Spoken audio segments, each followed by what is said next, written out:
BRICS की शुरुआत जो थी वो 2009 से हो रही है। ब्रिक्स की शुरुआत कब से हुई? 2009।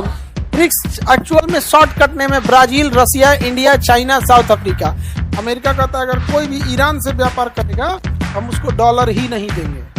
इन लोगों ने, ब्रिक्स वालों ने शुरू में कहा कि हम लोग तो बस बिजनेस के लिए बैठ रहे हैं। 4-10 साल बैठते बैठते ना लॉकडाउन हुआ में सब निपटा दिया। अब यूरोप, इसी यूरो की तरफ पे हम लोग क्या ला रहे हैं? ब्रिक्स ला रहे हैं। ब्रिक्स की शुरुआत जो थी वो 2009 से हो रही है। ब्रिक्स की शुरुआत कब से हुई? 2009। ब्रिक्स एक्चुअल में शॉर्ट कटने में Brazil, Russia, India, China, South Africa. Brazil, Russia, India, South Africa, ये हो गया ब्रिक्स। क्या हो गया? ब्रिक्स। तो टोटल कितने देश हो गए इसमें? 5। लेकिन अब इसमें देशों की संख्या बढ़ रही है। अब इसमें देशों की संख्या क्या हो रही है? बढ़ रही है। अब पूरी दुनिया में अमेरिका क्या कहता है कि हम ही से डॉलर खरीदना है, हमारे ही पैसे में आपको क्या करना है? व्यापार करना है। इसलिए लोगों को अमेरिका का एक भय रहता है कि अगर ये डॉलर देना बंद कर देगा तो मेरा व्यापार बंद हो जाएगा, जैसे रूस से। लेकिन आज हम लोग रूस से व्यापार रुपया और रूबल में कर रहे हैं। इसलिए अमेरिका ना रूस को कुछ कह सकता है ना इंडिया को कुछ कर सकता है।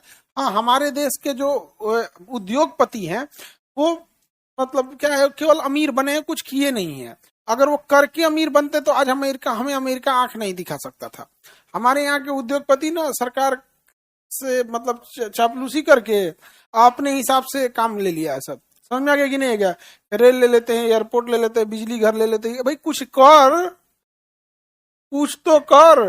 ना वो हमरा नहीं आता है ना, तब हमको नहीं आता। बिल गेट्स करेगा, माइक्रोसॉफ्ट बनाएगा, सुंदर पिचाई देखेगा, ये टेस्ला उसला वहां बनेगा। हमको क्या मतलब? हम कॉपी पेस्ट मारेंगे। नहीं समझा क्या? एशिया के सबसे ज्यादा अमीर हमारे ये देश में रहते हैं।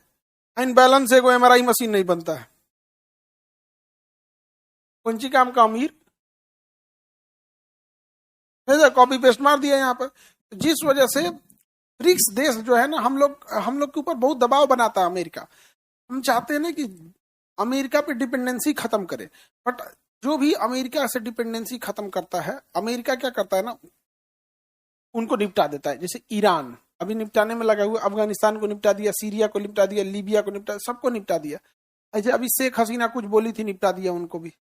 तो अभी हम लोग ना इंडिया में हम लोग लड़ रहे हैं। अमेरिका इसे शतरंज खेल रहा है पूरी दुनिया में। इतना डेवलप्ड हो गया अमेरिका जिसका कोई हद नहीं। तो ब्रिक्स देशों ने सोचा कि हम बड़े बड़े देश जैसे रसिया हो गया, चाइना हो गया, इंडिया हो गया, ब्राजील हो गया, साउथ अफ्रीका हो गया, तो ये जितने बड़े देश है इनके पास अपना ही इतना इंटरनल व्यापार होता है, इतना ज्यादा कि इन्हें दूसरे की जरूरत ही नहीं है। तो अमेरिका चाहता था इन्हें खत्म कर देता। तो शुरुआत में इन लोगों ने धीरे धीरे मीटिंग्स किया, अपना व्यापार किया, व्यापार को आगे बढ़ाएं। अभी दुनिया का 40% बिजनेस केवल ये ब्रिक्स देश आपस में करते हैं। पूरी दुनिया में जितना व्यापार होता है उसका 40% आपस में कौन करता है? ब्रिक्स। अब 30% व्यापार जो करते हैं वो यूरोपीय यूनियन कर देते हैं। अब यूरोपीय यूनियन ने अपनी मुद्रा बना दी यूरो। अब डॉलर से डिपेंडेंसी खत्म, अमेरिका घुसिया, कोई मतलब नहीं। जिस दिन ये ब्रिक्स वाले अपने मुद्रा लाए, सब ब्रिक्स करेंसी, उस दिन 40% व्यापार अमेरिका से चला जाएगा। अमेरिका तहस नहस हो जाएगा। लेकिन अमेरिका इसके लिए भी कुछ ना कुछ जुगाड़ लगाते रहता है, लेकिन यहाँ नहीं हो पाएगा क्योंकि कलेक्टिव रिस्पॉन्स है यहाँ पर ब्रिक्स देशों का। कब बना था?